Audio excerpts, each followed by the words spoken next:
Bom dia, boa tarde, boa noite, dependendo de onde você está entrando. Sejam todos e todas bem-vindas e sejam bem-vindas a esse novo episódio de Groundwork Briefing de Ações Políticas.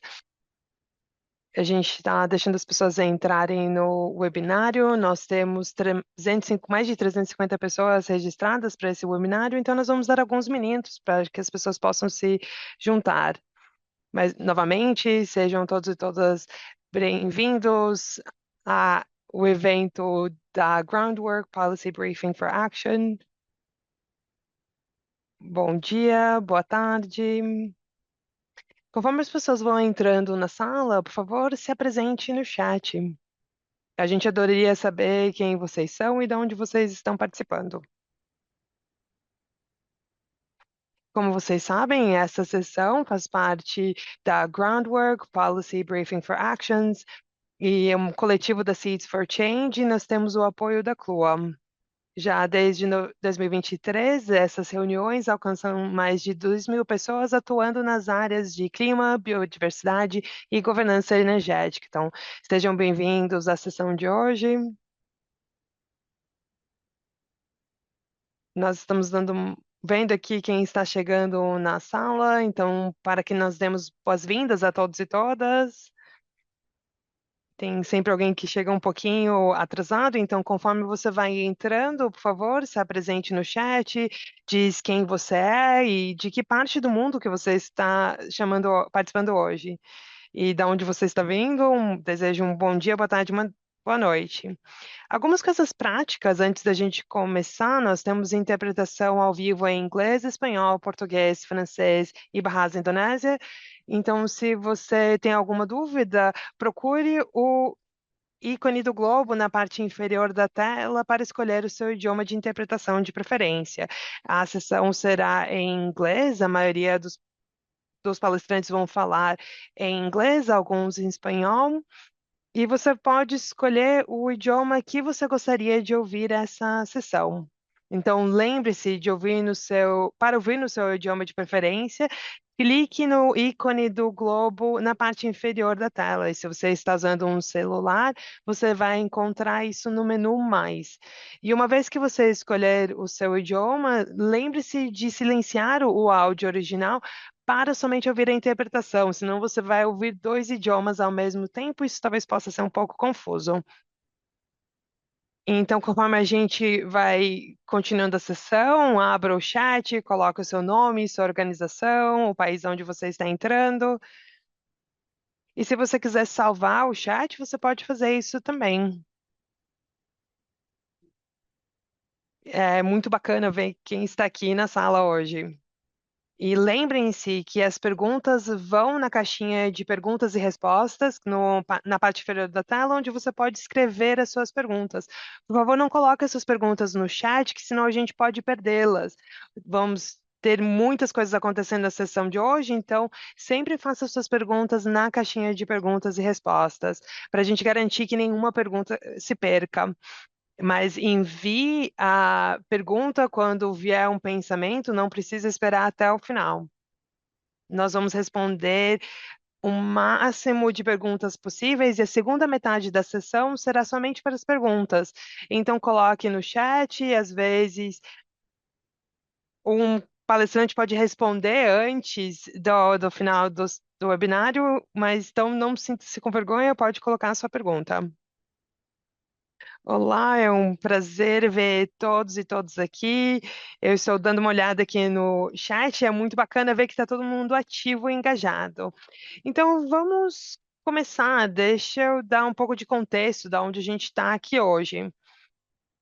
Então, a gente começou com a ideia da transição justa, que é um conceito da gente que fala da saída dos combustíveis fósseis e precisa ser feita de uma forma justa. Isso permeia em todas as áreas da sociedade: empregos, meio de subsistência, saúde, acesso à energia, terra e alimentos, e quem ganha e quem perde ao longo do caminho. E também é onde agora tem alguns dos maiores compromissos com os direitos dos povos indígenas nos processos climáticos. E hoje nós temos a ameaça do dos minerais de transição, e vocês conhecem já esse tópico. Nós vemos que a transição energética funciona com materiais como cobalto, cobre, lítio e níquel. E hoje nós temos duas pressões que estão acumulando e elevando essa pressão cada vez mais. Essa transição é uma resposta às mudanças climáticas e também em torno da questão da segurança e autonomia energética, acentuada pela interrupção no fornecimento global de energia. A presidência da COP31 teve o discurso e também as negociações de Bonn esse mês, que apontou para o Estreito de Hormuz e argumentando que o vento e o sol não podem ser sancionados ou bloqueados. E, paralelo, nós vemos que tem duas narrativas: a energia renovável para uma ação climática e também energia renovável para a autonomia energética. E essas duas, elas trabalham juntas para consolidar uma extração ao invés de facilitar a transição energética. E a Nature Sustainability em 2021 mapeou mais de 5.000 projetos de transição energética em todo o mundo, descobriu que 54%, mais da metade deles, está situada nas terras ou próximas terras de povos indígenas. Então, a pergunta é quem decide como esses minerais saem do solo e quais termos que recai sobre diretamente os territórios indígenas e o território de povos afrodescendentes e comunidades locais. Na COP30 em Belém, o programa de trabalho de transição justa, onde houveram negociações da ONU e pensando em como se afastar dos combustíveis fósseis de uma forma justa, para que o custo não caia sobre somente os trabalhadores e as comunidades. Então, nós estamos vendo os slides onde a gente revê o que é necessário para uma transição justa e como toca em áreas diferentes da sociedade. E quando nós discutimos o trabalho de transição justa, nós pensamos na sociedade como um todo e nós vamos focar na tomada de decisões.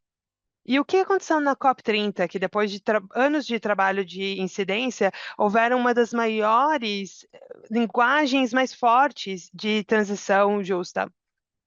E o parágrafo 12.1 reconhece a importância do consentimento livre, prévio e informado em conformidade com a Declaração da ONU sobre os Direitos dos Povos Indígenas e afirma o direito de autodeterminação e reconhece os direitos de proteção dos povos indígenas em isolamento voluntário e contato inicial. E a mesma decisão concordou em estabelecer um mecanismo de transição justa para apoiar a cooperação internacional, assistência técnica, capacitação, compartilhamento de conhecimento.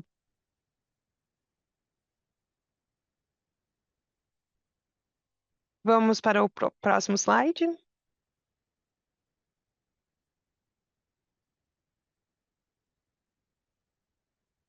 Ok, vamos continuar. Eu não estou vendo os slides, mas eu espero que vocês estejam vendo eles. Nós podemos ir para o próximo slide. Mais um. Desculpa, foi muito rápido e não avisei os meus colegas a quando trocar os slides.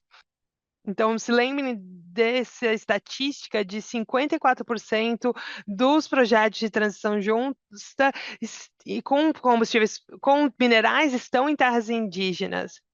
E desculpa, eu fui rápido demais e esqueci de avisar as minhas colegas para mudar os slides.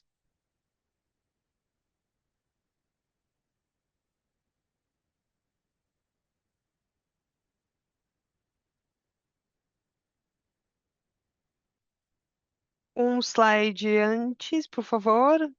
Ok, obrigada. Então, isso é o que nós estávamos falando. Nós sabemos que a COP30,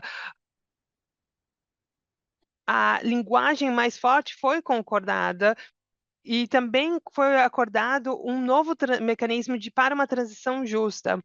E como esse mecanismo vai ser operacionalizado está sendo discutido hoje. E como ele vai ser operacionalizado vai ser decidido na COP31. Então, nós temos essa lacuna.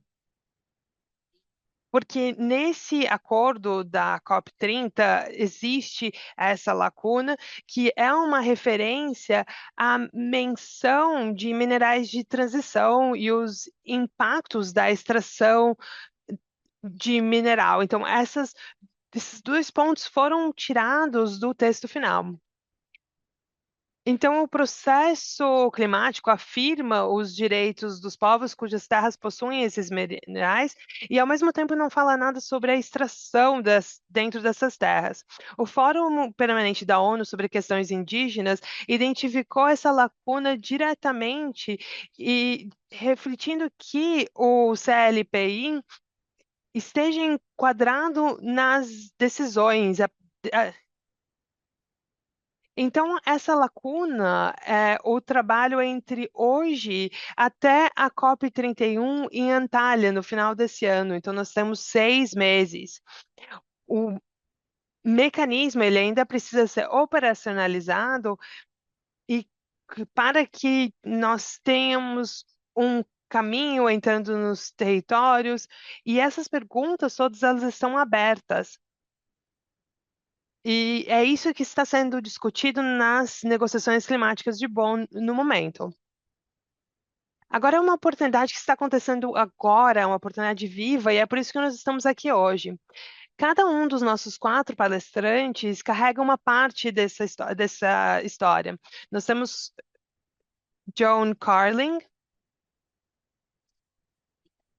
Deixa eu só checar com a minha equipe técnica se nós podemos seguir os slides um pouco adiante.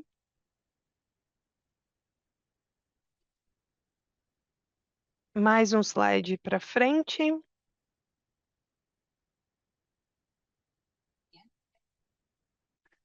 Podemos ir aos slides dos palestrantes? Sim, já está lá? Ok. Obrigada, John. Então, cada um dos nossos palestrantes vai falar de uma perspectiva diferente. Nós temos John Carlin, que trabalha no nível internacional, e chegando à COP30, falando sobre como os minerais de transição e direitos dos povos indígenas estão sendo tratados em outros espaços. E nós vamos ao nosso próximo palestrante, Brian Bixkel, que está agora em Bonn. E o Brian vai nos falar do contexto das negociações da Convenção Quadro da ONU e as perguntas que levam sobre esse mecanismo novo e como isso vai levar os direitos adiante. E daí nós vamos para 3 territórios. Nós vamos ter Emmanuel Pula Nkumba, que vai falar a realidade dentro da República Democrática do Congo, Carlos Mamani Condori, que vai nos levar ao contexto boliviano, e depois John vai colocar para a gente o que está acontecendo no contexto da Ásia. E o que nós vamos discutir com esses 4 palestrantes é o que acontece quando o consentimento é ignorado que recursos existem. E depois nós vamos abrir para as perguntas de vocês e nós vamos ter depois um tempo para essas perguntas. Então, Joan, começando com você, nós vamos começar com Joan Carlin e nós temos algumas perguntas para vocês, talvez para nós pensarmos um pouco sobre as suas experiências e a sua perspectiva em todos esses processos. O que os povos indígenas realmente alcançaram nesse programa de transição justa e o que esse parágrafo 12.1 muda na prática nas negociações? Muito obrigada, Paula. Muito obrigada por me receber. Bom dia, boa tarde, boa noite às pessoas que estão participando dessa importante discussão. Eu gostaria de pedir à equipe que coloque os meus slides. Quero ler rapidamente o que está escrito no parágrafo 12i. E isso é o resultado do esforço coletivo dos povos indígenas no caucus indígena do NFCCC. Eu quero enfatizar que esse é o resultado do esforço coletivo, trabalho duro dos povos indígenas que estão engajados no UNFCCC. Bueno, bom, vamos ler. A importância dos direitos dos povos indígenas na obtenção da sua do seu consentimento livre, prévio e informado, conforme a Declaração da ONU sobre os Direitos dos Povos Indígenas e a importância de assegurar que toda a transição justa, todos os caminhos de transição justa respeitem e promovam os direitos individuais e coletivos internacionalmente reconhecidos dos povos indígenas, inclusive os direitos à autodeterminação e o reconhecimento dos direitos e proteções aos povos indígenas em isolamento voluntário e contato inicial, conforme os instrumentos e princípios relevantes de direitos humanos internacionais. Então, eu acho que isto é o parágrafo mais forte que se refere aos povos indígenas em todo o texto das negociações da UNFCCC até o momento. Além disso, temos outras referências aos povos indígenas. Por favor, poderia passar para a questão geral, o que fala sobre direitos humanos e direitos ambientais. Aqui falamos mais uma vez, direitos humanos, direitos indígenas, direitos ambientais e direito à transição energética justa. Esses são resultados da COP30. Esses resultados são muito importantes para os povos indígenas. Eu vejo que você já mencionou nos seus slides, os 4% dos minerais de transição, onde eles estão localizados. Essa é a localização dos 54%, perdão, estão em amarelo, estão dentro de territórios dos povos indígenas. Nós podemos ver com isso e que isso significa que já estão havendo conflitos em todas essas regiões, em territórios indígenas em todo o mundo, por causa do plano de mineração para a transição energética. Por favor, o próximo slide. O próximo slide fala do que já está acontecendo, quais são os impactos ambientais e sociais já acontecendo na República do Congo, Myanmar, Colômbia. Já tem 23% de invasão ou de problemas em territórios indígenas devido à extração de cobalto, níquel, cobre, minerais raros. Na extração de lítio, nós temos 62% localizado em áreas de risco hídrico, como desculpe, 62% localizados em áreas de risco hídrico. No México e na Austrália, a extração do lítio exige muita água. E a segurança alimentar também está sendo impactada pela mineração de minerais de terras raras. Isso já pode ser visto amplamente na África. 71% da mineração está acontecendo em áreas de insegurança alimentar. Então, só esses dados já nos mostram a seriedade das implicações da mineração, dos minerais de transição. Isso está, isso ainda é complementado pela expulsão dos povos de suas terras que estão perdendo seus lares e a devastação que está acontecendo nessas florestas e a insegurança alimentar decorrente dessas ameaças, inclusive ameaças ao conhecimento geracional e ao conhecimento dos povos indígenas. Então, esse acordo histórico, se eu posso dizer assim, o acordo que aconteceu na COP30 é muito crítico para os povos indígenas, especialmente uma vez que especificamente se refere aos direitos fundamentais dos povos indígenas, direito às terras, direito ao consentimento livre, prévio e informado, autodeterminação. Isso tudo são fatores críticos para que os povos indígenas possam proteger seus direitos nesse contexto de mineração de minerais de transição e diante da imposição da necessidade de uma transição justa. Então, se observarmos os atores-chave agora para observarem essas regras, nós temos os estados. Os estados foram os que fizeram esse acordo, então eles é que têm que implementar. Nós temos as corporações, temos investidores, e com essas organizações, por exemplo, nós temos como essas organizações declararam seu apoio à transição energética justa. E eles têm interesses específicos em minerais de transição, e essas organizações, como a Organização pela Cooperação Econômica e Desenvolvimento, ou CDE, estabeleceu essa linha, as organizações financeiras, como o Banco Mundial, já expressaram que vão financiar a mineração de minerais de transição. Existe a Associação Internacional de Empresas de Mineração, que também agora estão consolidando a sua iniciativa de mineração, mais uma vez reunindo as empresas de mineração para que todas obedeçam certos padrões. Eles já têm padrões alinhados ao acordo, particularmente quando se trata de consentimento livre prévio informado. Esses padrões são voluntários, não são obrigatórios. Desculpe, então, exatamente, essa é a minha pergunta, Joana. Então, como isso se reflete na prática? Porque nós estamos abrindo esses espaços internacionais, eu sei que você está trabalhando duro para que esses padrões sejam implementados, mas na prática, como é que está a situação agora? Na prática, o que nós temos visto é a violação sistêmica desses acordos.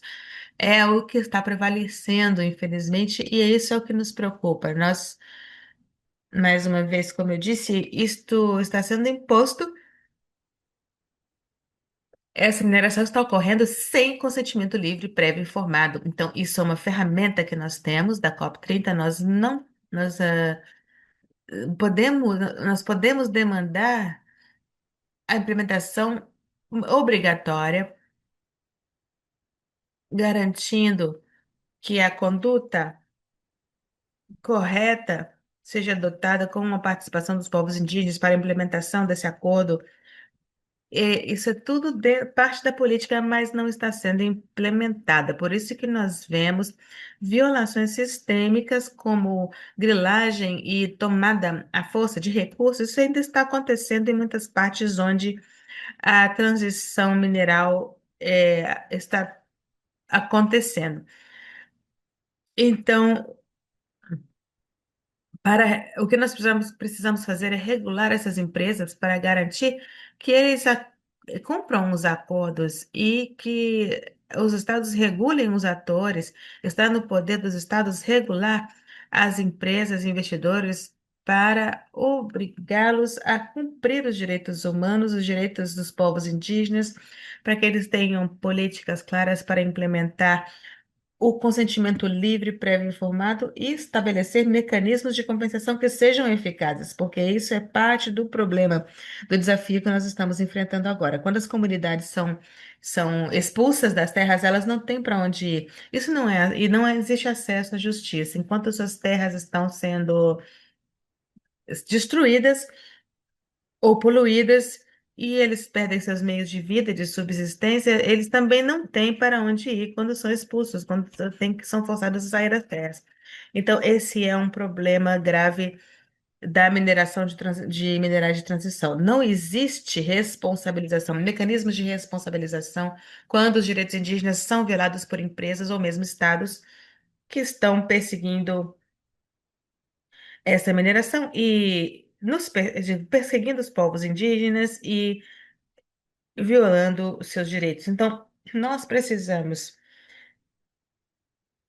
garantir que as comunidades, especialmente essas que têm minerais de transição em seus territórios, essas comunidades precisam ser conscientizadas de seus direitos sobre suas terras, seus territórios, e que eles possam desenvolver seus protocolos sobre como o consentimento livre, prévio e informado deve ser feito em cada caso, para que eles possam se engajar na discussão com governos e empresas para garantir os direitos. que seus direitos e bem-estar sejam respeitados. Então, esses são alguns passos que podemos tomar. Um é garantir que as empresas, desculpem, que as comunidades tenham consciência de seus direitos e que eles consolidem suas organizações e instituições indígenas e desenvolvam os seus próprios protocolos de consentimento livre, prévio e informado, para que possam se envolver, para que possam proteger seus direitos e usar esses direitos, usufruir desses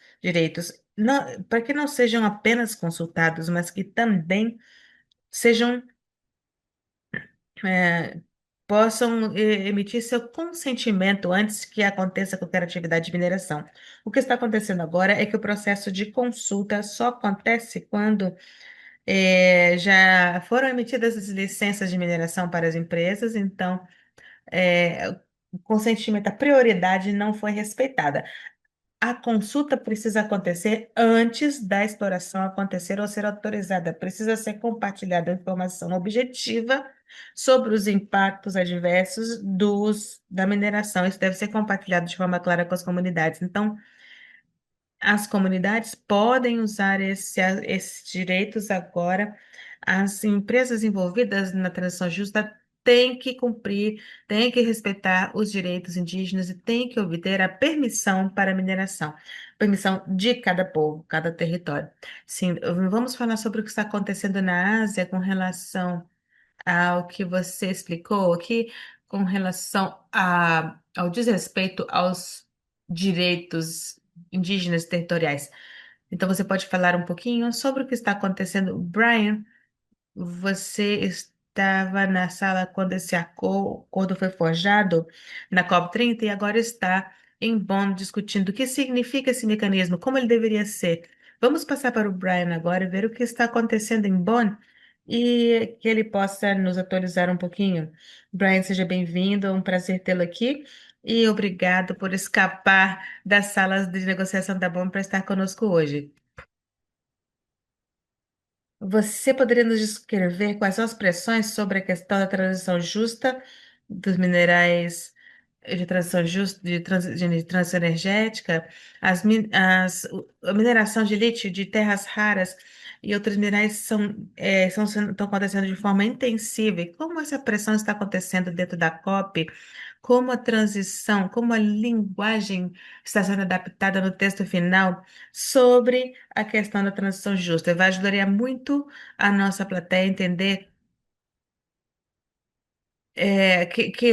como fazer com a questão da linguagem, porque a linguagem pode ser, às vezes, suficiente para excluir muitos grupos. Então, acabo de cumprimentá-los a todos no meu idioma nativo. Hum, Eu sou o coordenador global da coalizão Search, sou o Brian Bixco da Guatemala. Nós apoiamos a autodeterminação e a necessidade urgente de implementação do consentimento livre, prévio e informado na transição energética. Estamos aqui para apoiar isso. Obrigado pelas explicações e pela apresentação. Eu estou aqui falando de Bonn, onde está sendo discutida a operacionalização dos mecanismos de transição justa, transição energética justa. Gostaria de responder sua primeira pergunta, porque, claro, nós já vimos a narrativa que vem de determinadas partes e também da indústria sobre por que precisamos usar tecnologias de energia justa, por exemplo, a eletrificação é importante para a mitigação dos efeitos, dos impactos ambientais sobre as empresas, as indústrias, e para que possam também, para que os países possam cumprir o Acordo de Paris, existe muita pressão. A eletrificação está sendo vista como a solução. E claro, eu não estou dizendo que não seja, mas sim é uma solução para mitigar as emissões, mas claro que a forma como está sendo conduzida, como for conduzida, importa. É por isso que nós estamos aqui realizando advocacy nesses espaços para garantir que essas ações de transição justa não violem direitos indígenas. E, claro, muitas das narrativas estão sendo conduzidas pelo setor privado que estão basicamente focados em aumentar a exploração, por exemplo, o armazenamento de energia solar e, enfim, aumentar a escala da do estoque de energia. E como você está dizendo, os minerais para a transição energética são bem localizados. Se a gente pensa que o petróleo é localizado, porque ele é localizado em alguns países, os minerais das terras raras são ainda mais localizados. Por exemplo, cobalto. 7% do cobalto vem da República do Congo. Se nós falamos sobre lítio, 50% da exploração vem do Chile e da Argentina. Então, claro, são bastante localizados e Então, eles esses são minerais. minerais Então, extremamente por que isso localizados. E importa? por que isso importa? Importa porque muda a dinâmica, a narrativa importa porque ela muda a dinâmica. Por quê? Porque se nós estamos enfrentando catástrofes climáticas, nós estamos enfrentando insegurança energética. Então, os direitos dos povos indígenas passam a se tornar considerações éticas dentro dessa narrativa, ou eles se tornam impactos que podem ser mitigados e deveriam ser equilibrados contra objetivos econômicos dos países de forma mais ampla. E nós sentimos isso também no meu próprio país, na Guatemala, nós vimos o preço do níquel, que nos últimos meses em- aumentou em US$ 5.000 por tonelada. E isso significa que é economicamente viável, até mesmo quando estamos pensando se quando o contexto, o consenso foi conseguido, então, independente dos riscos legais do projeto, o preço do mercado tem as implicações de se esses programas e projetos vão à frente ou não. Esse é o caso da Guatemala, nós temos uma mineradora chamada Phoenix Nickel, que está essa mineradora teve a sua licença revocada alguns anos atrás e agora eles têm uma nova licença e estão recomeçando o projeto. E eu acho que isso enfatiza ao fato de que esse é um fenômeno global e decisões que são feitas em outros lugares, como Bonn e Belém, têm um impacto nas terras dos povos indígenas. Então, essa é a conexão e é por isso que estamos aqui. E antes de eu dar sequência, eu gostaria de enfatizar que se minerar por ações climáticas e segurança energética está acontecendo sem consentimento prévio, livre e informado, isso não é segurança energética, não é ação climática, não é transição justa, isso é violência, é colonização, e é por isso que nós continuamos a dizer aqui em Bonn que isso não é justiça, e nós temos o direito ao se opor. E é por isso que nós estamos aqui fazendo incidência e trabalhando nesses espaços para que uma transição justa traga benefícios tangíveis para a comunidade. Quando a gente vê esses mecanismos de transição, que o lugar mais natural no parágrafo 12i, que a minha colega levantou isso de uma forma tão clara, porque a transição justa tem esse espaço para colocar em prática o 12i. E se não trouxer impacto tangível, vai significar muito pouco aos povos indígenas. E o que que os povos indígenas estão pedindo que esse mecanismo realize? Quais são os pedidos que estão sendo discutidos e como são as discussões e quais são os pedidos concretos que vocês, como povos indígenas, têm feito? Claro, nós temos desenvolvido de forma coletiva dentro do caucus dos povos indígenas do grupo de transição justa, nós temos desenvolvido uma série de recomendações para que seja levado em consideração os parágrafos 12i e o parágrafo 18, que também é muito importante, por reconhecer a Declaração da ONU sobre os Direitos dos Povos Indígenas e também os princípios diretrizes da ONU de negócios como ferramentas que vão guiar uma transição justa. Então, o que nós estamos pedindo como um constituinte que esse mecanismo, que é através das funções do mecanismo, que vai ter um acordo institucional, que é o que algumas partes estão organizando, nós vamos ter resultados também e modalidades que seja possível incluir a implementação do 12i e do 18 como elementos-chave. E é importante que eles sejam elementos-chave a nível de princípios, mas que nós entramos nos detalhes operacionais do mecanismo. Por exemplo, uma parte importante para nós são as diretrizes das políticas, porque o mecanismo pode apoiar as partes na implementação de estratégias nacionais de transição justa dentro dos seus próprios países, porque nós sabemos a transição justa vai acontecer a nível nacional, sim, tem eventos globais que impactam a transição energética justa, os minérios nos territórios dos povos indígenas, mas a nível nacional, como isso é implementado é importante. Existem ah, ferramentas dentro da Convenção Quadro da ONU e os planos nacionais de adaptação e outras ferramentas que nós precisamos garantir que seja implementado o parágrafo 12i como parte das estratégias de transição justa que os países estão trazendo. E é por isso que nós estamos fazendo incidência nas negociações e é para que essas funções importantes mantenham, e também existe dinheiro para monitoramento e avaliação de como os países estão incorporando os elementos do parágrafo 12 e 18. E, ao mesmo tempo, por que eu continuo enfatizando isso a nível nacional?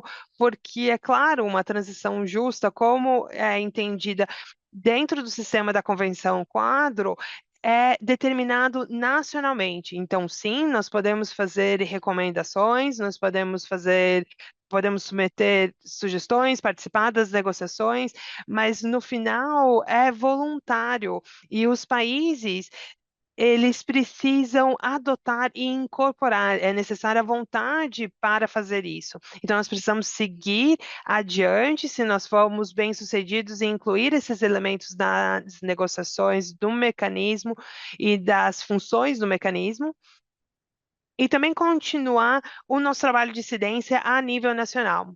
E nós também estamos pedindo para a participação institucionalizada dos povos indígenas. Um dos pontos principais de convergência nesse momento é se deve ver um corpo oficial com um braço técnico, um braço político, ou se somente um corpo coordenador ou uma rede. É claro, nós queremos ver um corpo constituído que tenha lugares para os povos indígenas, para que eles possam participar e trazer esses tópicos para a mesa, porque nós temos as nossas especialidades. Uma pergunta técnica é como que nós vamos aplicar consentimento prévio, livre e informado dentro dessas estratégias nacionais de transição justa. Então, essa é uma pergunta importante. E, é claro, a gente pode falar sobre os resultados, as modalidades, os mecanismos, mas eu não quero tomar todo o tempo, então eu vou encerrar por aqui e nós vamos compartilhar também o posicionamento dos povos indígenas sobre como o mecanismo deve entrar na prática. E não é muito diferente do que muitos países têm falado, mas é claro, tem alguns países que não têm os mesmos pontos de vista, é um processo dirigido por países, então nós temos que esperar com que a mudança aconteça do espaço. Para uma pergunta para esclarecimento, nós estamos falando do parágrafo 12i, mas não mencionamos o parágrafo 18. Você pode dar um pouco das informações de como eles se complementam? Sim, isso é muito importante, porque o parágrafo 12i, ele é inovador, reconhecendo os direitos de autodeterminação, conhecimento prévio, livre e informado e dos povos indígenas em isolamento. Mas o parágrafo 18, ele complementa de uma forma muito importante, porque o parágrafo 18, ele basicamente junta todas essas ferramentas, todos esses processos que podem guiar uma transição justa. E nós fomos bem-sucedidos em incluir isso na COP30, no, nas diretrizes da ONU sobre negócios e também nos direitos sobre os povos indígenas, a Declaração de Direitos dos Povos Indígenas da ONU. Então, todos esses princípios, o parágrafo 18 está incluído neles. E é por isso que nós chegamos e pedimos que eles sejam implementados.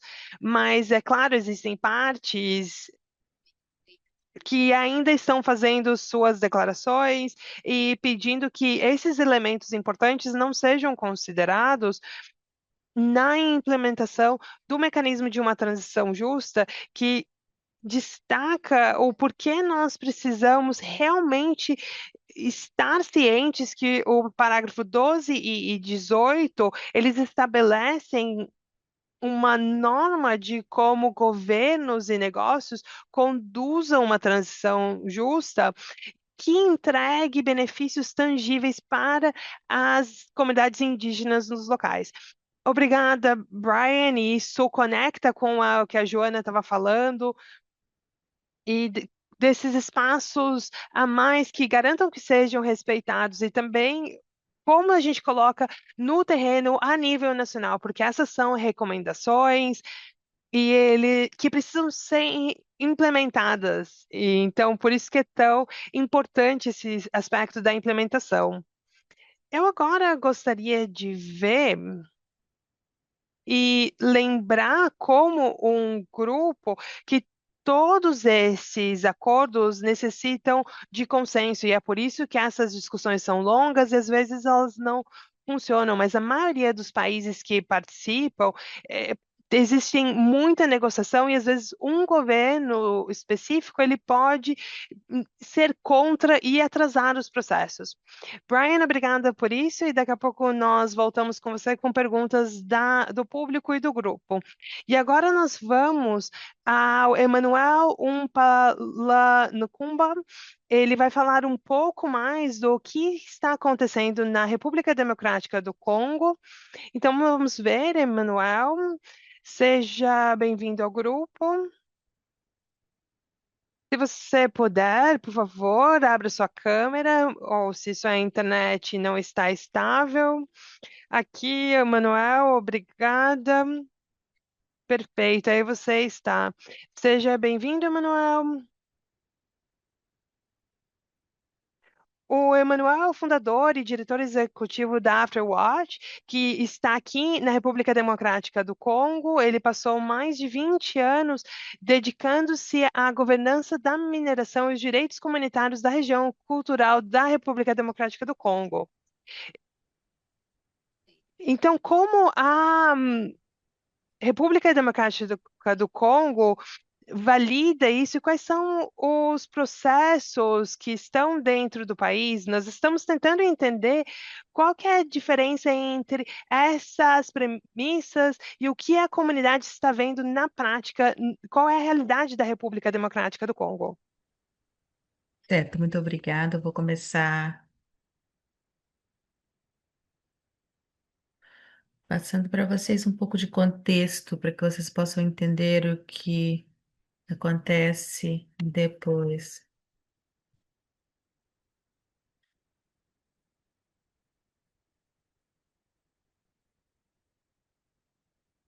Voltando para a questão do cinturão do cobre,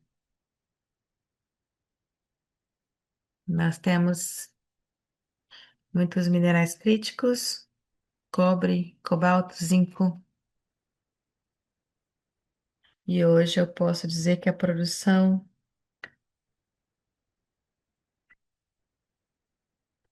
é muito alta. Nós estamos produzindo no Congo mais de 3 milhões.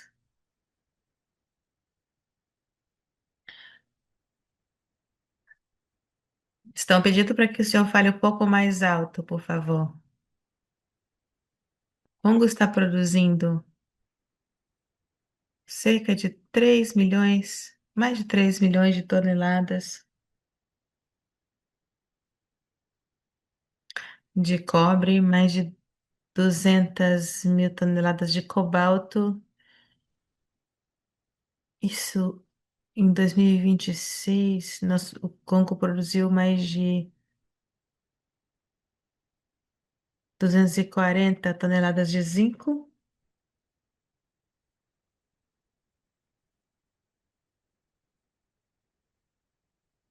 E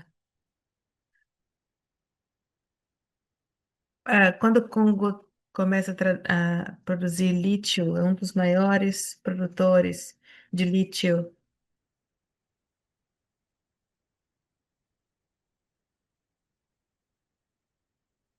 O que acontece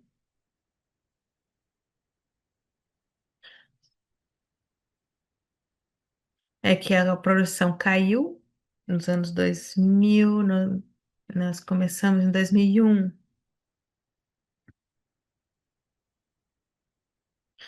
O Congo começou a implementar uma lei de mineração. Então a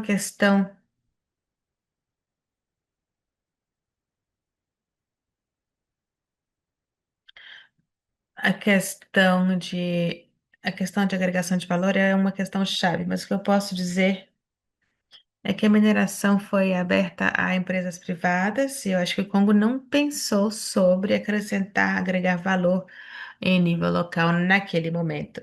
Hoje, como nós estamos exportando esses minerais, cobre, nós estamos fazendo produção de minerais localmente e a China hoje está produzindo 80% do cobalto. A refinaria do cobalto é feita na China. E nós vimos então discussões entre políticos tentando dizer nós temos que refinar esses minerais em nível global, mas isso é uma vontade.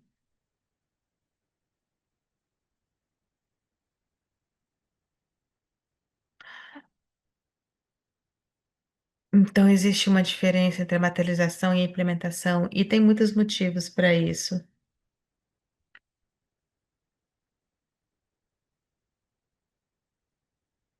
Então, se nós precisarmos fazer essa implementação, nós não temos a tecnologia. E se fala muito no termo energia, energia é uma das questões.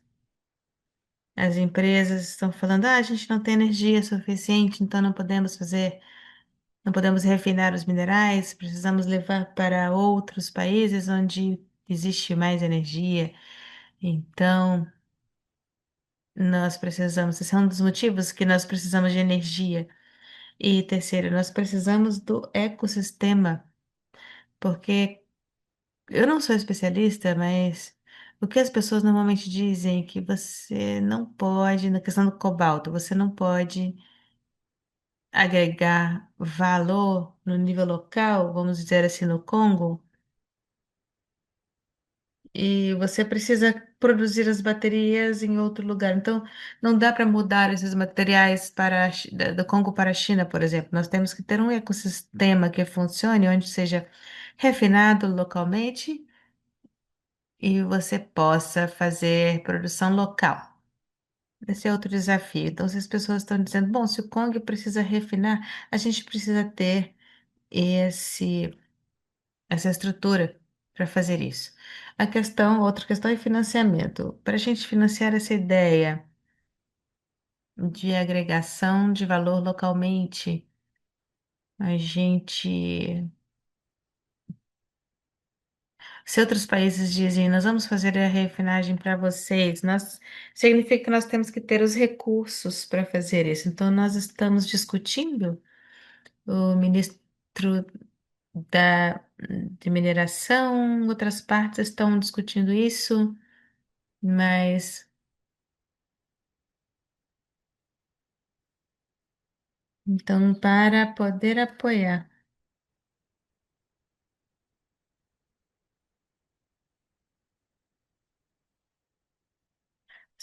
Então, estamos tendo ideias, mas a gente precisa de recursos para poder implementar essas ideias. Então, qual é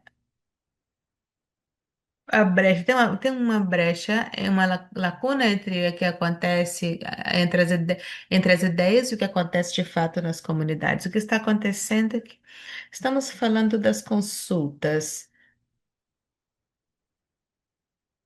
Isso é um problema, porque quando falamos do consentimento livre e prévio informado, ele não está sendo aplicado, porque, claro, as pessoas estão vivendo em comunidades em torno das mineradoras, da mineração. Então, os povos indígenas não estão sendo levados em conta.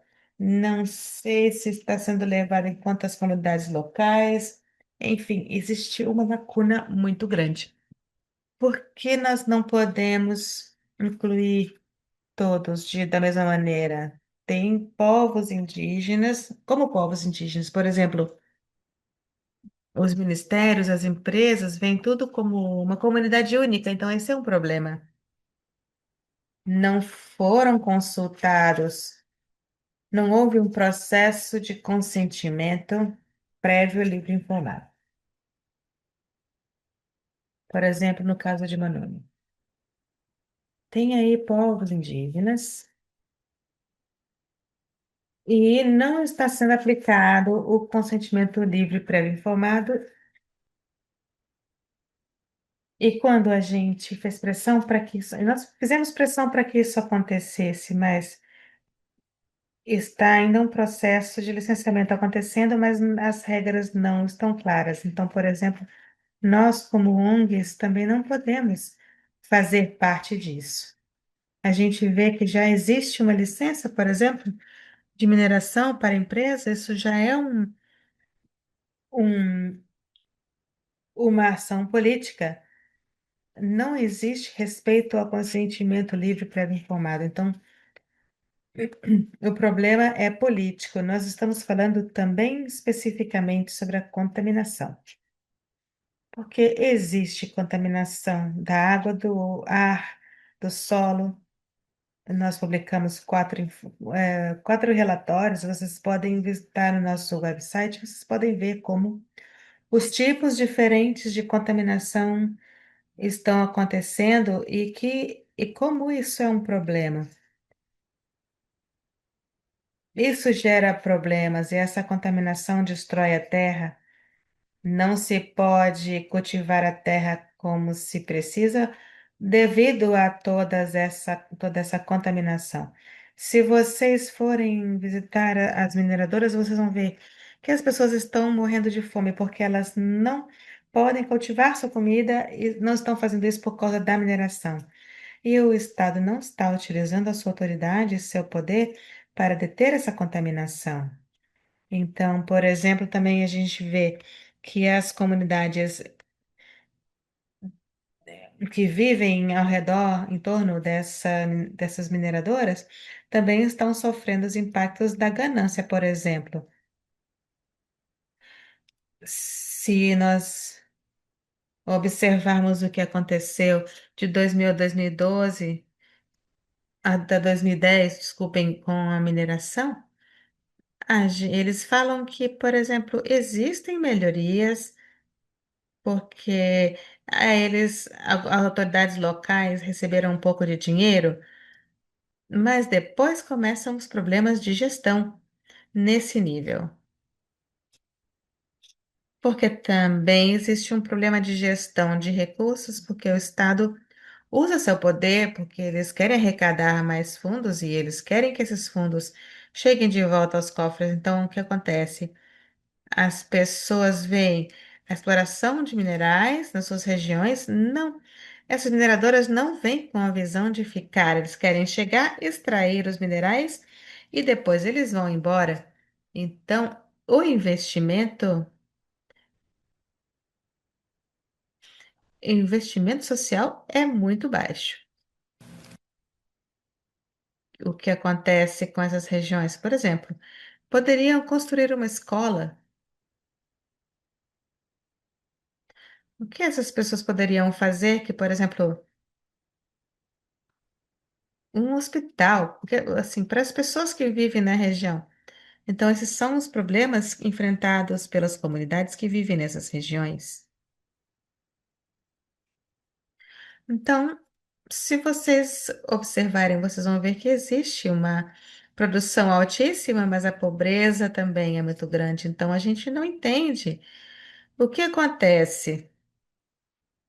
O que acontece é que quando os minerais são extraídos, em respeito aos ganhos, os lucros são altíssimos. Então, a pergunta é como se distribui isso? Como pode ser distribuída a riqueza? Porque, claro, as empresas estão ganhando muito dinheiro e a maior parte das vezes eles dizem: não, a gente não está no Congo, a gente não está na África, mas sim, estão, estão no Congo, estão na África, ganhando muito dinheiro com os minerais que vêm dessas regiões. Então, são muitos os problemas que nós temos que discutir. Como a gente faz para garantir que esse dinheiro. Muitas empresas estão dizendo, sim, estamos ganhando dinheiro, mas quando a gente observa o que estão fazendo, estão ganhando muito dinheiro. Mas onde está esse dinheiro?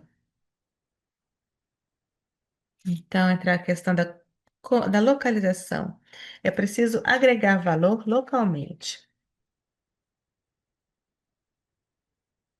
Sim, exatamente. Nós temos que ver, observar todas essas comunidades onde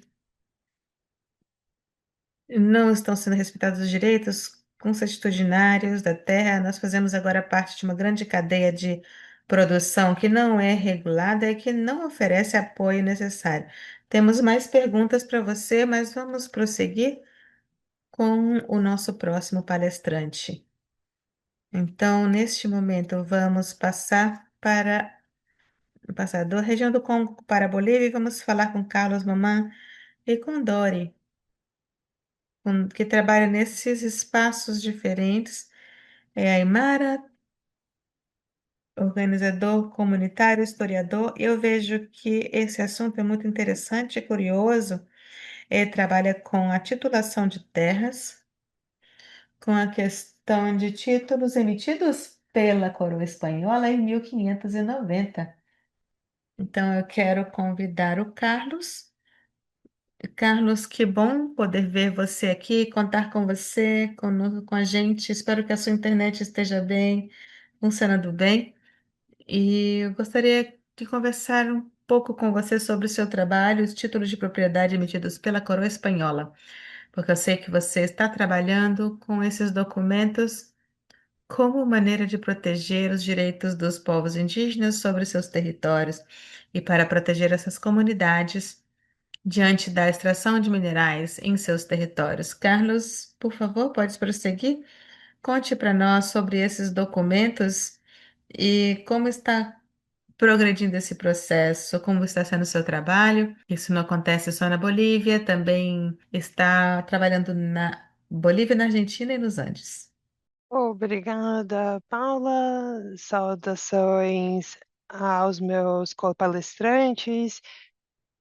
E o meu trabalho com posse de terras tem acontecido já há muito tempo, mas recentemente teve muito interesse no Triângulo do Lítio. Ele está localizado nas montanhas dos Andes e ele afeta o povo Gora que vive na Argentina, Chile e Bolívia. Nós também temos um departamento em Cusari que tem o trabalho do lítio em formas diferentes. Então, eu estou interessado nesse tópico da extração de lítio porque nenhuma comunidade foi consultada, nenhuma dos povos recebeu consentimento prévio. E ela sente como se estão perdendo os direitos e a capacidade de negociação com o Estado ou as empresas em relação aos benefícios vindos da extração de lítio, especialmente sem comentar nos danos feitos ao meio ambiente.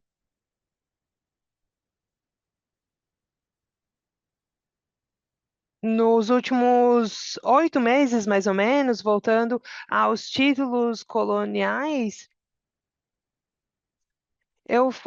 fiquei muito surpreso em ver que tanto na Argentina quanto na Bolívia, quando se trata de explorar os terrenos de sal, os títulos de terra começaram a ser entregues desde 1591, quando os espanhóis vieram e eles começaram a tomar os territórios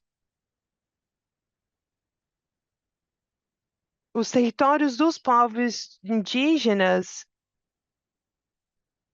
e territórios não habitados foram tomados, mas haviam povos indígenas nesses territórios. Eles, então, a coroa ofereceu títulos e essa situação precisou ser reorganizada desde o ano de 1591. E eu acredito que isso também aconteceu nas Américas, mas nas Filipinas, especificamente. Houve esse processo do território da Nova Espanha e começou a acelerar o processo de dada dos títulos de terra. E os povos ancestrais na Bolívia, eles carregam na sua produção de tecidos os títulos da coroa espanhola. E isso é um tema muito importante na Bolívia, a defesa dos territórios baseada nos títulos de terra oferecidos pela coroa espanhola. Esses títulos são muito importantes porque determinam o tamanho da terra indígena e também delimita as bombeiras, desculpa, as fronteiras. E também esses títulos de propriedade, por exemplo, quando se trata dos espanhóis tomando conta de territórios, eles começavam a plantar algumas plantas e diziam que eram seus territórios. E esses colonialistas espanhóis abusavam desse sistema, e por isso que desde 1591 os povos indígenas precisavam comprar e recomprar as suas terras para que eles continuassem a se manter livres.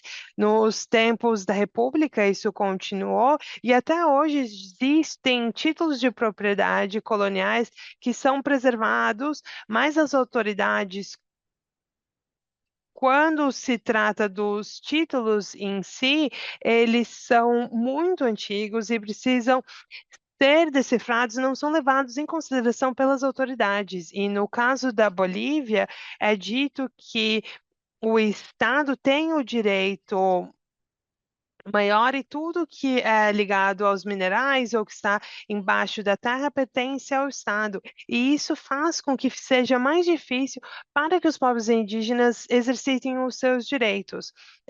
Aqui nós temos alguns direitos ancestrais e nós temos exemplos similares no sul do Peru.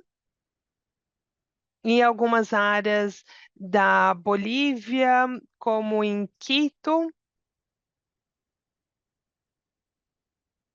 o departamento de posse que chamam de Aeuma.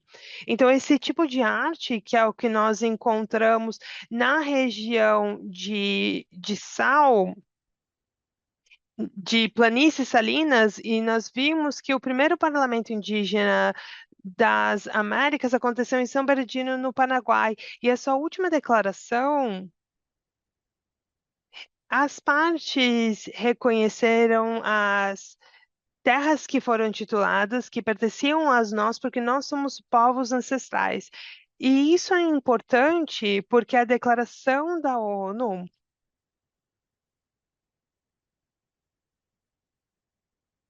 assim como a Constituição boliviana, reconhecem os povos indígenas como povos pré-existentes. E talvez existam povos que não tenham esses títulos escritos vindos da coroa, mas arte como essa reconhece a propriedade da terra aos povos indígenas dentro da transição, da tradição espanhola. E relacionado aos comprometimentos que a Espanha tinha, eles se comprometiam a manter a população indígena, o que precisava com que os povos indígenas tinham os títulos de propriedade coloniais. Aqui nós conseguimos ver algo que foi encontrado na fronteira entre a Bolívia e a Argentina e mostra o relacionamento entre o Estado Inca e os seus territórios. Tudo que pertence no Triângulo do Lítio fazia parte do Império Inca e mostra aqui a entrega dessa terra para o povo laqueca. No processo do século XIX, com a República, nós tivemos uma segunda onda de colonização na região. E o objetivo era de acabar com os povos indígenas, e para fazer isso, nós tivemos que remover os direitos de propriedade de terra. E normalmente esses títulos eles eram roubados, confiscados, e então as comunidades não tinham como defender os seus direitos de posse da terra. Eu mandei uma cópia desse documento que mostra o carimbo real, mostra o nome do rei. E quando esses documentos são originais, eles têm a cera do selo real. E o que você pode ver é a autentificação com a cera do carimbo que faz com que seja um documento oficial. E parte disso foi preservado pelas comunidades, mas a maior parte tem sido preservado pelos arquivos coloniais, que estavam presentes em todas as capitais. Nós tínhamos o Arquivo Nacional em Bolívia, também em Sucre e Sarcas. Nós temos outro arquivo em Lima, e o mesmo acontece na Argentina e no caso das Filipinas. Existia um arquivo nas Filipinas, mas devido a motivos históricos e a invasão do Japão na Segunda Guerra Mundial, esses arquivos foram perdidos.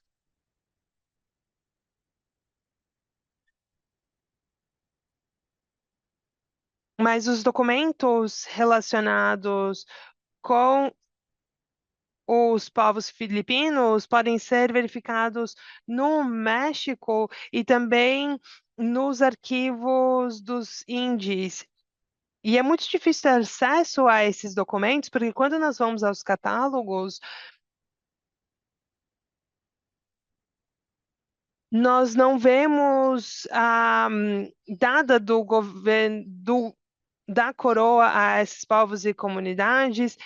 Nós vemos que é como procurar por uma agulha em um palheiro. E esse carimbo real é o que nós encontramos em todos os arquivos correspondente aos países que sofreram o colonialismo espanhol. Nos séculos XIX e XX, nós tivemos o colonialismo da República. E por que que isso é importante? Porque a República, o Estado, ela argumenta que os minerais que estão presentes no solo, eles pertencem ao Estado, é isso que está na lei. Mas a coroa da Espanha, quando vendeu os territórios que foram vendidos com ouro e prata, é reconhecido nesses títulos, no caso do Triângulo do Lítio, incluía o subsolo. Desculpa, incluía as planícies salinas. Então, ligada a Santiago El Coco, Palama, que nós somos os donos de metade dessa planície salina,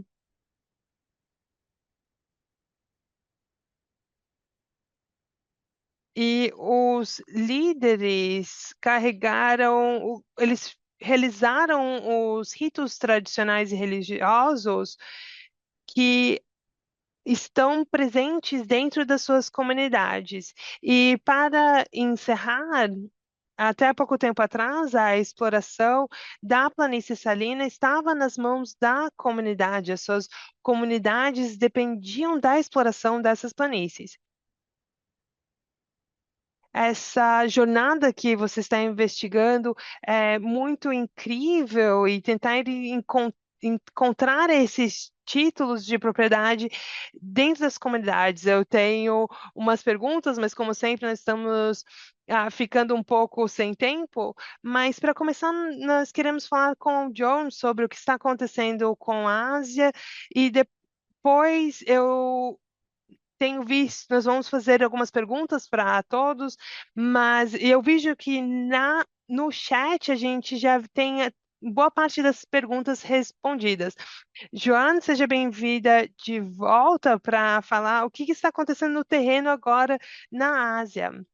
Como vocês sabem, o níquel, que é um mineral crítico, ele é encontrado na Indonésia e nas Filipinas, a primeira fonte Indonésia, a segunda as Filipinas. E se você vê o que está acontecendo no terreno, como por exemplo no norte do Maluco, onde o povo indígena Ohana Manana está sofrendo várias ameaças.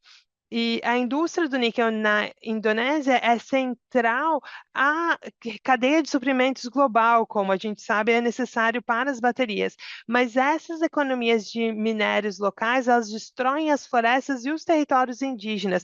Por exemplo, em Nahalma, existem pelo menos 29 permissões que cobrem mais de 180 mil hectares que estão junto com territórios indígenas. A destruição de florestas e poluição de rios diminuiu o espaço de vida dos maniauas, inclusive aqueles que vivem em isolamento voluntário. Lembre-se que, pelo acordo, os povos em isolamento voluntário devem ser protegidos, mas não é o caso, como nós vemos na Indonésia. E estão sendo desalojados. E a criminalização também tem sido consequência da atuação dos líderes, que estão sendo perseguidos por protegerem suas terras ancestrais da expansão das mineradoras. 4 foram presos, desses 4, 2 foram sentenciados a 20 anos de prisão. Nós podemos ver que a intensificação da criminalização dos povos indígenas está acontecendo, isso também reflete a realidade mais ampla em que proteger as florestas é tida como crime, porque as empresas operam com apoio do Estado, como neste caso, o caso da comunidade em Halmahera. O boom do níquel não está causando desenvolvimento, não está promovendo o desenvolvimento dos povos. Ao contrário, está ameaçando sua sobrevivência. E é isso que nós vemos acontecer de fato. Não estão apenas sendo destruídas as florestas, mas também trazida a poluição dos rios, a destruição das plantas medicinais e enfraquecimento das identidades culturais. Esse é o caso da Indonésia. Nas Filipinas, como eu mencionei, ela é a segunda maior produtora de níquel do mundo, então a rápida expansão da mineração de níquel, que é movida principalmente pela demanda por baterias elétricas, tem ameaçado o domínio sobre os territórios indígenas por seus povos ancestrais, especialmente de Seringal e Sauangan. Isso mostra que as atividades de mineração em Palawan e na região de Caraga têm amplos processos, eles que têm falhado nos processos de consultoria, de consulta livre prévia informada. E tem alegações de coerção, corrupção, exclusão de líderes genuínos e outras denúncias. As atividades mineradoras têm resultado em desmatamento, poluição das águas e impacto negativo sobre as florestas, ameaçando os modos de vida, agricultura e pesca. Então, é muito similar ao que está acontecendo na Indonésia com relação à mineração de níquel. Então, isso tem resultado em degradação ambiental, de saúde, inclusive a contaminação por metais pesados, o aumento das doenças respiratórias, desculpe, a diminuição do acesso à água potável e a redução da produção agrícola. Em Sobanco, as comunidades indígenas têm se oposto repetidamente às operações mineradoras que afetam suas terras e ameaçado suas águas, seus costumes, seus sistemas de governança tradicionais, seus modos de vida. Isso é um exemplo de como esse tipo de projeto ameaça sítios sagrados e não existe nenhuma forma de mitigar a destruição de sítios sagrados, claro. Então, essa questão de assegurar os minerais críticos em nome da descarbonização está reproduzindo padrões históricos de despossessão e a violação sistemática dos direitos dos povos indígenas e mesmo aumentando a criminalização. Então, esse também é o motivo pelo qual a minha organização observa bastante essa questão, porque realmente existe um aumento dos ataques e da criminalização diretamente relacionados à transição energética justa. É isso que está acontecendo em todas as partes, como nós também ouvimos da República do Congo e da Bolívia. Exatamente. É um problema comum em todos os territórios, em todo o mundo. E com isso, Joana, vamos reunir todos os palestrantes agora para esse espaço, para que os quatro estejam aqui, para que eu possa quero convidar Emanuel e Carlos, por favor, abram suas câmeras, se juntem a mim e Joana nesse espaço. Eu tenho uma pergunta ou duas para vocês juntos, e vocês podem se revezar nas respostas. Eu acho que nós ainda temos algumas perguntas do público sobre, desculpem, direcionadas diretamente a vocês que ainda não foram respondidas, mas vamos começar com uma pergunta, Felipe. Aí, se eu vi que você levantou a mão, você quer falar agora? Ou... Sim, Paula, eu quero apenas dizer que uma das perguntas do chat é sobre os mecanismos legais para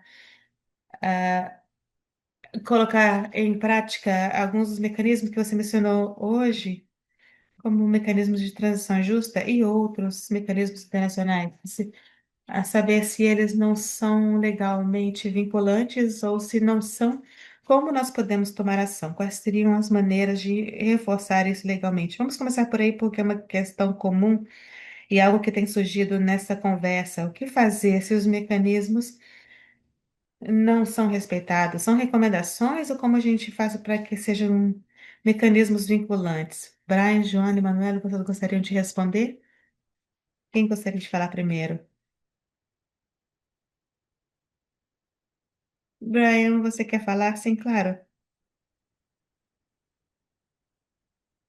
Quando a gente fala sobre os mecanismos legais, eu quero apenas esclarecer, antes de mais nada, que os mecanismos de transição não são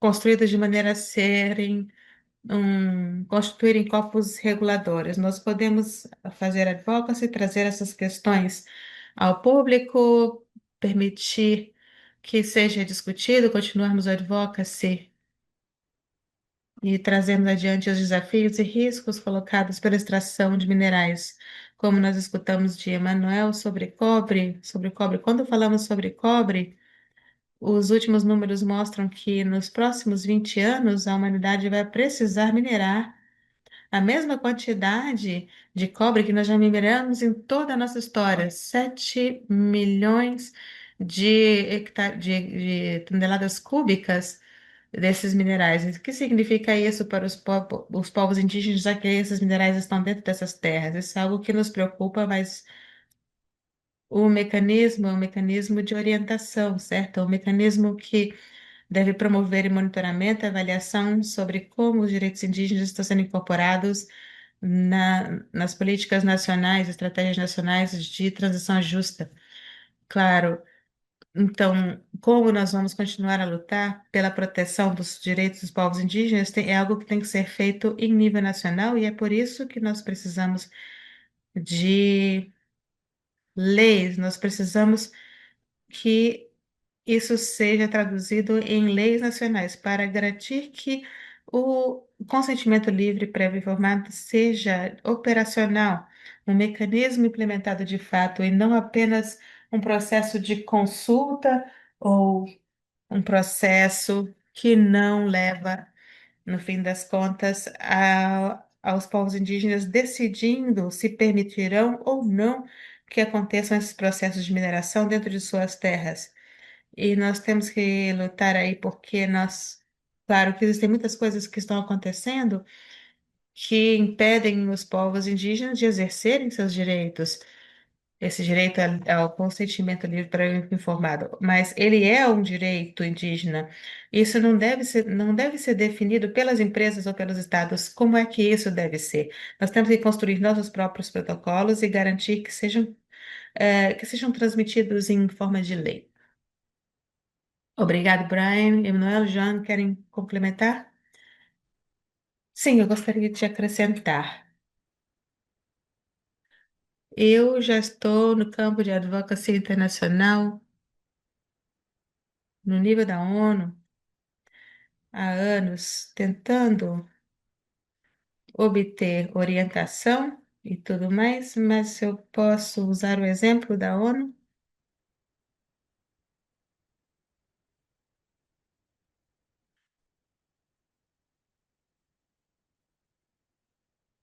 Como se chama? Eu não me lembro o nome agora, desculpem. Mas nós fizemos advocacy por isso. E nós conseguimos algo em termos de consulta, de consentimento, mas a pergunta é: quando a gente trabalha nesse nível e você está lidando com a implementação de direitos de minorias em nível nacional, isso é um problema. Eu acho que o ponto positivo é como a gente pode integrar isso em termos de lei, esses direitos em forma de lei. Esse seria o princípio. Em termos internacionais, em nível internacional, pode, essas noções podem ser reforçadas, mas não implementadas. Então, no Congo, nós introduzimos no Código de Mineração Nacional os direitos à consulta livre prévio informado, consentimento livre prévio informado. Mas isso, uma coisa é você colocar isso em forma de lei, outra coisa é a sua implementação. A gente precisa garantir que os juízes e magistrados entendam essa lei. Então, o que nós estamos fazendo? Nós colocamos em prática um ecossistema em que nós trabalhamos com universidades para conseguir evidência, nós trabalhamos com advogados, então nós criamos empresas de advocacia que possam apoiar os povos no exercício de seus direitos. E nós temos uma escola onde nós treinamos magistrados, treinamos advogados. Por quê?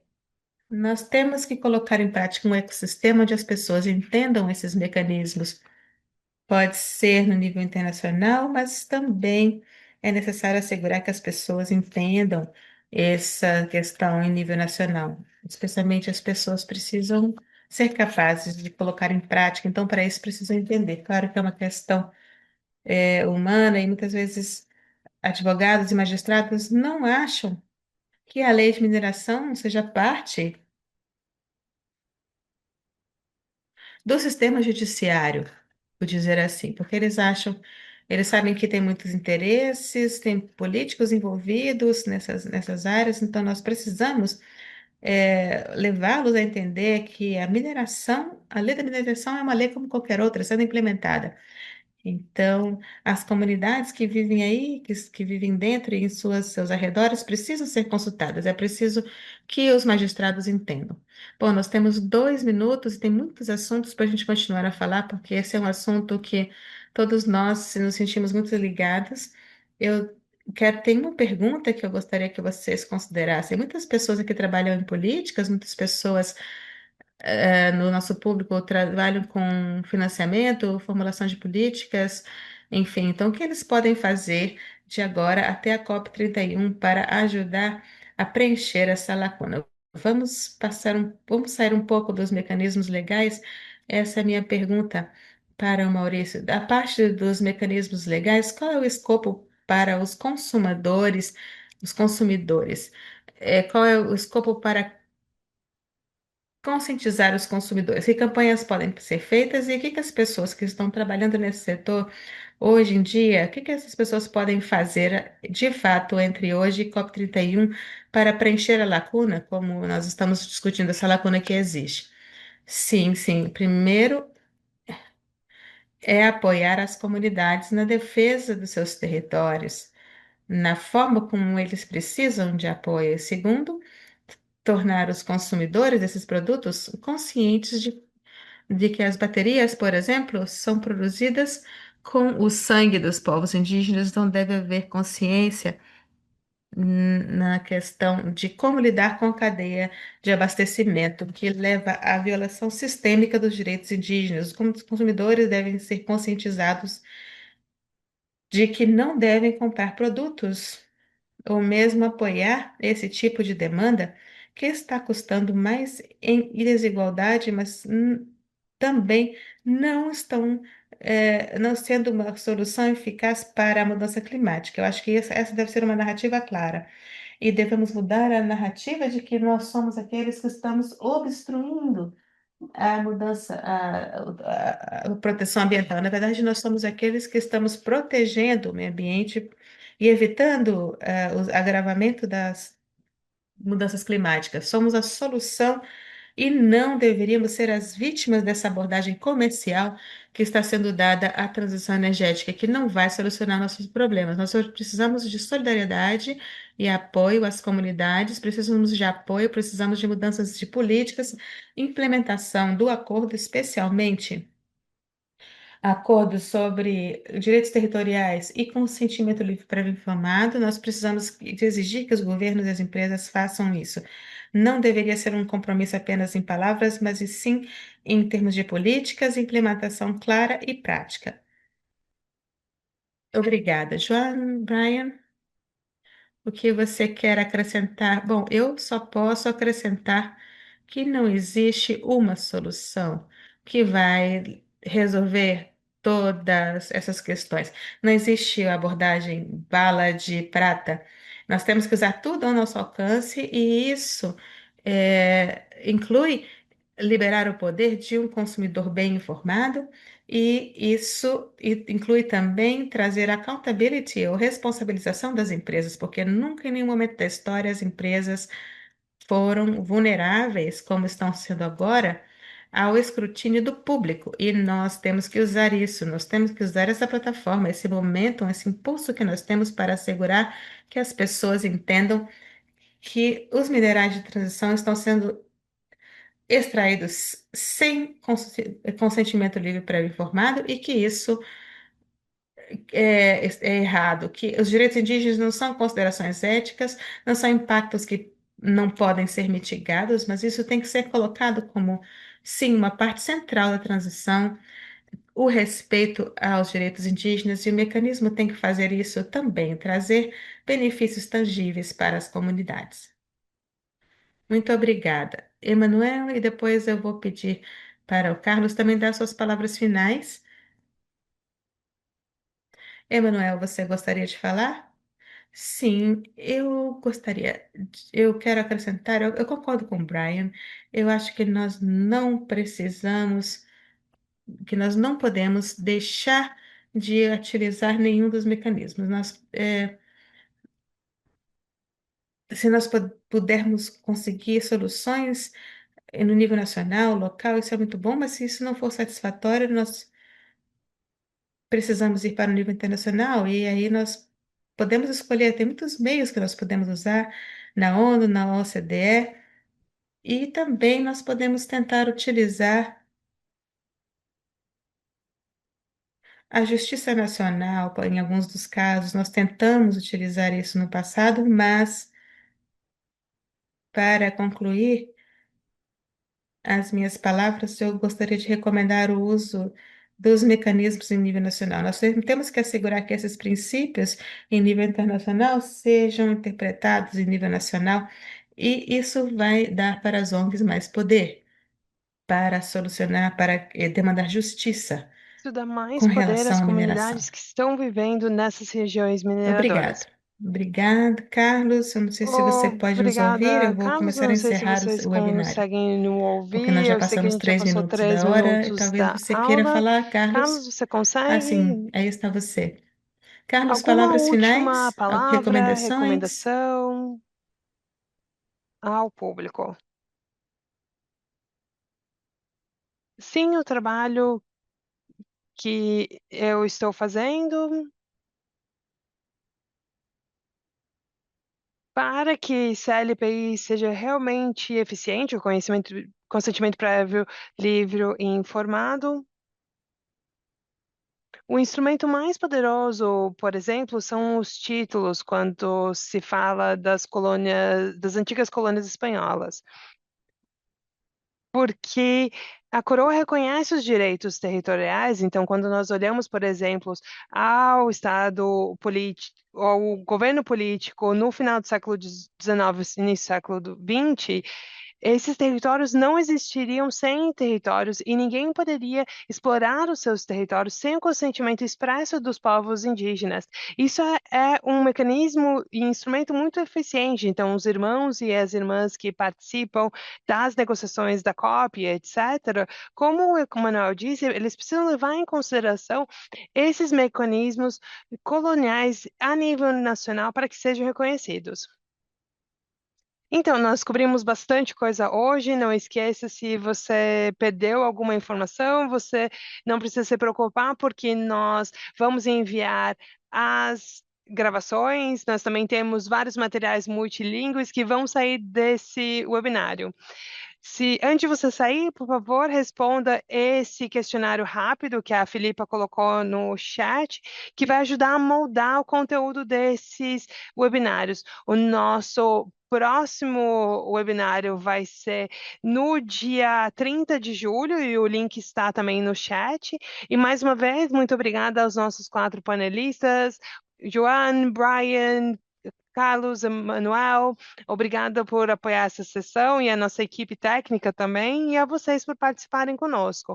Muito obrigada por estarem aqui de manhã, de tarde ou de noite, dependendo de onde você está, e a gente espera ver vocês no nosso próximo webinário no dia 30 de julho, e um ótimo dia onde é que você esteja. Obrigada.